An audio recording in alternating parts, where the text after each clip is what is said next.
Myself কুকিংয়ে সবাইকে আবারও welcome করছি।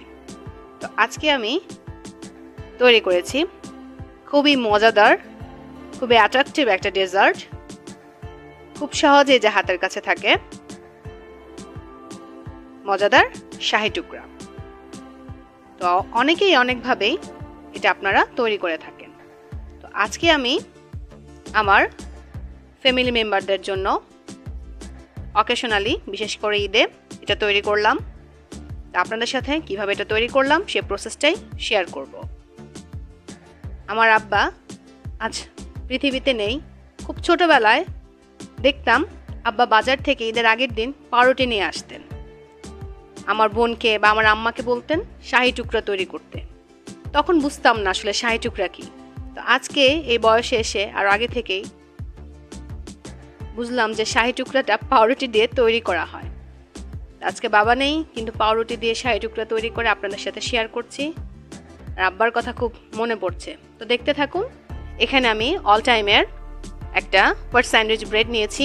এইভাবে আমি 5টা পিস নিয়ে সাইড দিয়ে বাড়তি ব্রেডের অংশটা এভাবে কেটে নিচ্ছি।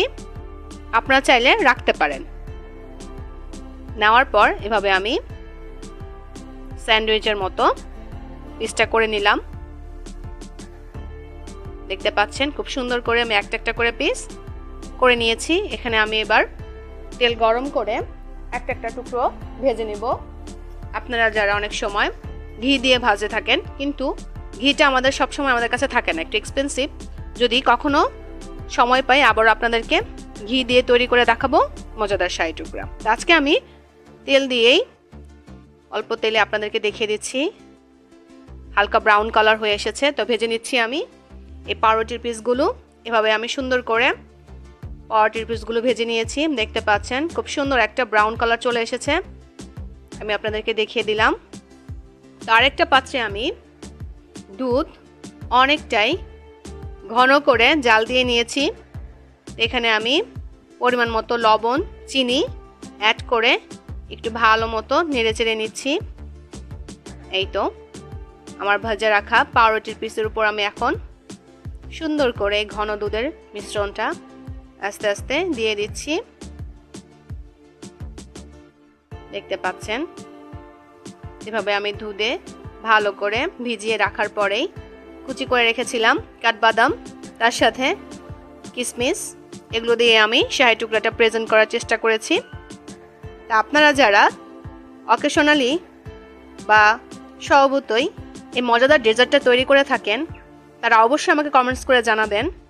আর যারা এখনও তৈরি করেননি, বাসায় অবশ্যই এটা ট্রাই করবেন। তো সেজন্যই আমার চ্যানেলটি বেশি বেশি করে সাবস্ক্রাইব করবেন। আর আমার ভিডিওতে একটা লাইক দিয়ে প্রতিদিনের নতুন নতুন রেসিপি যেন আপনারা দেখতে পারেন, সেজন্য আমার সাথেই থাকবেন। তো দেখতে পাচ্ছেন খুবই মজাদার একটা ইউনিক লুক, খুব সুন্দর একটা কালার, দেখলেই মনটা ভরে যায়। আর আপনাদের তো বললাম এটার সাথে আমার একটা স্মৃতি জড়িয়ে আছে। তো অবশ্যই অবশ্যই আমার ভিডিওটা লাইক দিয়ে দিবেন। আর আমার ডেজার্ট আইটেম যদি আপনাদের পছন্দ হয়ে থাকে তাহলে আমার সাথেই থাকবেন। আল্লাহ হাফেজ।